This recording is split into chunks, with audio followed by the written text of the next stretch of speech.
చిత్తూరు జిల్లా వాళ్ళు చెప్పినట్టు నాకు వినపడలా. జై శ్రీరామ్. శ్రీకాకుళం జై శ్రీరామ్. ఆంధ్రప్రదేశ్ జై శ్రీరామ్. జై శ్రీరామ్. ఈ 3 అక్షరాల నినాదం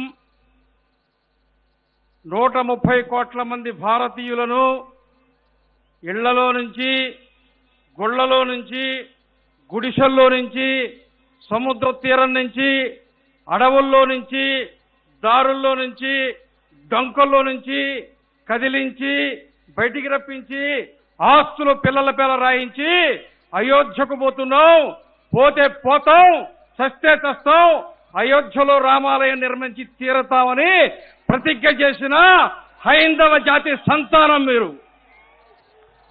అవునా కాదా? అవునా కాదా? జై శ్రీరామ్. కట్టుకున్నావా లేదా? కట్టుకున్నావా లేదా? చెప్పరా? ఆకలే? తినలా? నిద్రొస్తుందా? చలిపుడుతుందా? ఉడుకుపుట్ల? వేడెక్కలా? మధ్యాహ్నం ఎండజాల్లా? ఎందుకు ఊరికే అలా తిరుగుతూ ఉన్నారంటే, మహాభారత యుద్ధం అయిపోయిన తర్వాత పాండవులు కృష్ణుడు నడిచిపోతూ ఉంటే అందరూ నవ్వుకుంటూ ఉన్నారంట. ఆహా, నా వల్లే యుద్ధం, నేనే గెలిచానని అర్జునుడు భీముడు నవ్వుకుంటూ ఉంటే అప్పుడు కొండ మీద ఉండే ఒక తల మాట్లాడిందంట, మీరేమి యుద్ధం చేశారయా అని. నువ్వెవరు అని అడిగారు. నేను ఘటోత్కచుడి కొడుకుని, బర్బరీకుడిని. నేను యుద్ధానికి ముందే కృష్ణ పరమాత్ముడు సుదర్శనంతో తీసేశాడు, కానీ వీరుణ్ణి కాబట్టి యుద్ధం చూడాలనుకున్నాను, యుద్ధం అయ్యేదాకా బతికించమన్నాను, ఈ కొండ మీద పెట్టాడు, యుద్ధం చూశాను అన్నట్ట. మరి ఏం చూసావయ్యా అన్నట్ట.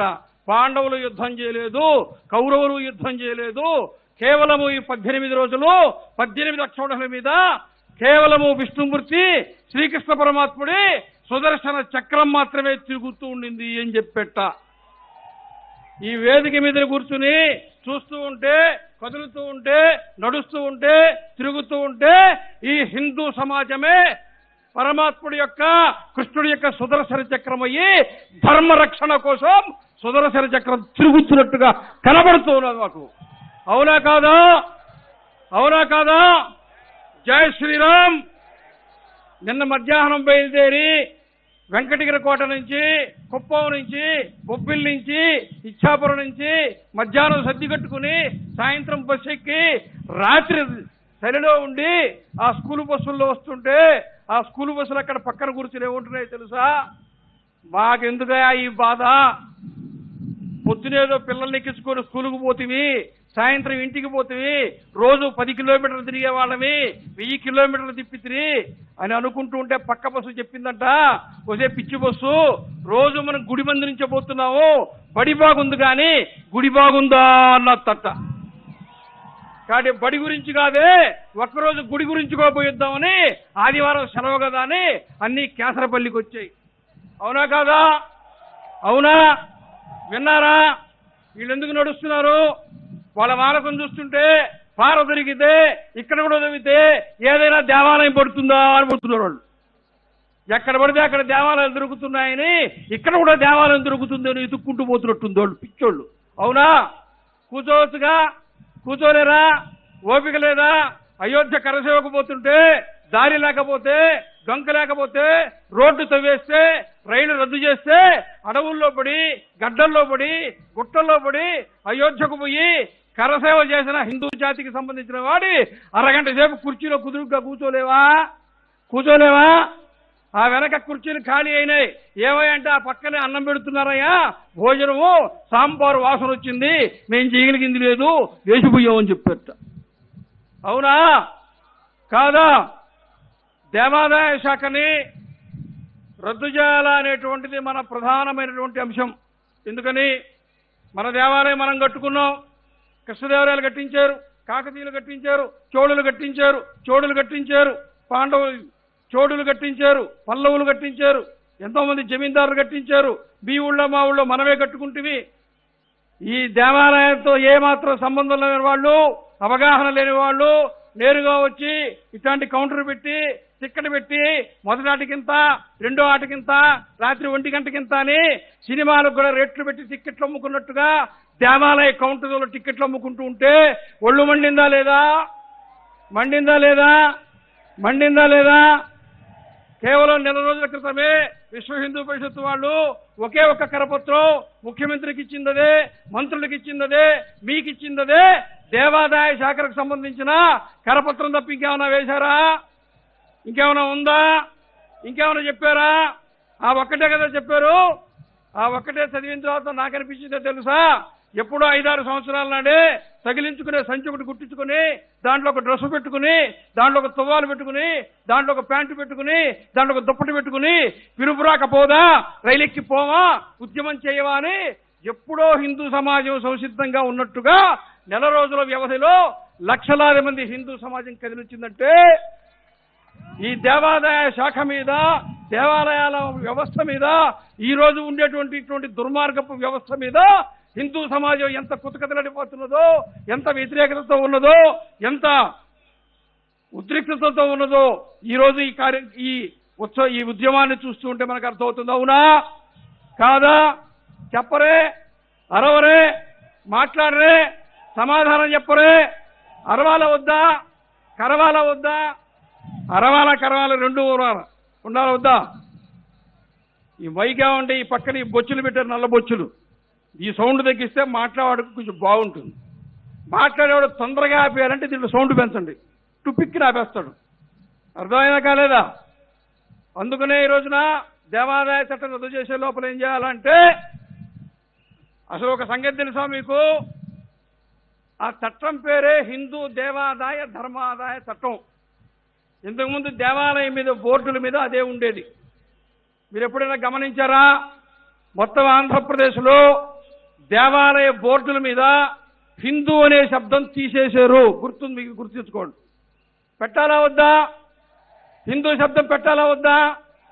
అడగాలా వద్దా? పోయి నిలబడాలా వద్దా? మీ ఊరు బడికి అయ్యవారు రాకపోతే అడుగుతున్నారు లేదా? పొలంలో ట్రాన్స్ఫారం కలిపోతే అడుగుతున్నారు లేదా? సబ్ స్టేషన్ ముట్టడి చేస్తున్నారు లేదా?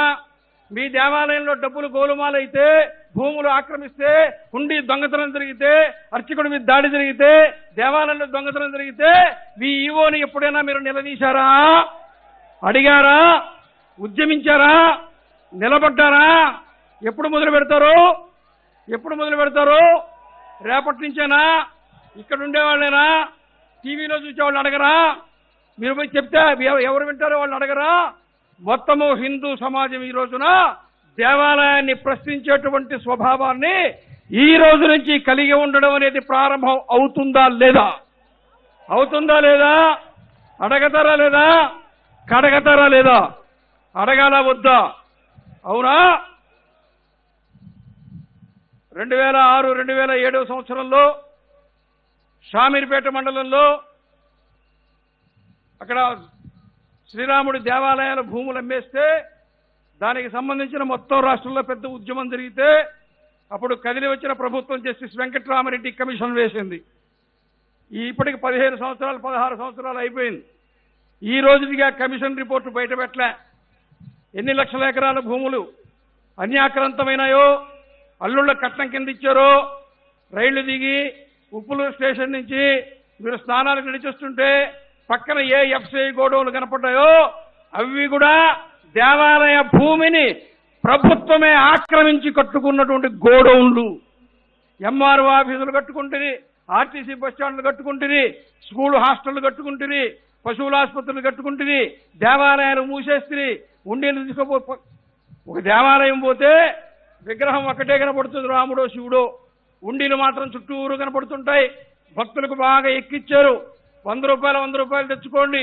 ఏమో తూర్పు పక్కన ఉండే ఉండీలో వేస్తే కలిసి వస్తుందో, పడమటి పక్కన ఉండే ఉండీలో వేస్తే కలిసి వస్తుందో, ఈశాన్యంలో ఉండేలో వేస్తే కలిసి వస్తుందో, 8 దిక్కుల 8 పెట్టాం, 800 వేయండి, ఏ ఉండీలో వేస్తే కలిసి వస్తుందో ఏమో అని చెప్పి భక్తుల దగ్గర శుభ్రంగా డబ్బుల్ని లాగడం ప్రారంభించారు. అవునా కాదా? అవునా కాదా?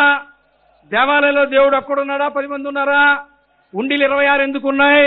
ఉండాలా? అడిగారా? అడగాలా వద్దా? అడగాలా వద్దా? వింటున్నారు లేదా? చెట్టు చివరిలో ఉండేవాళ్ళు వింటున్నారు లేదా? అందరూ వినడానికి ఇక్కడికి వచ్చారు. అవునా? అవునా కాదా? అందువల్ల దేవాదాయ చట్టాన్ని మనము ప్రభుత్వం గనక కర్ణాటకలో ఒక 3 ఏళ్ల క్రితమే అక్కడున్న ప్రభుత్వం దేవాదాయ చట్టాన్ని రద్దు చేసేదానికి అక్కడ శాసనసభలో బిల్లు ప్రవేశపెట్టింది. తర్వాత ఎన్నికలు వచ్చాయి, ప్రభుత్వం మారింది, అది అటకెక్కింది. మన ఆంధ్రప్రదేశ్లో ఉండేటువంటి ఉమ్మడి ప్రభుత్వం కూడా ఈ ఉద్యమాన్ని చూసి ఉత్సాహం తెచ్చుకుని అందరూ హిందూ ఎజెండాలో మరింత ముందుకు పోతున్నారు. కాబట్టి రేపు అసెంబ్లీ సమావేశంలోనే దేవాదాయ చట్టం మాకు అక్కర్లేదు, ఈ దేవాలయాలు మీరే చూసుకోండి ఇచ్చేస్తే ఏం చేయాలనే దానికి కూడా మనం సిద్ధంగా ఉండాలా వద్దా? కమిటీలు ఏర్పడాలా వద్దా? అసలు ముందు మనం దేవాలయం పోవాలా వద్దా? ప్యాంట్ ఇప్పి ధోతి కట్టుకోవాలా వద్దా? హిందూ ధర్మాన్ని మనం ఆచరించాలా వద్దా?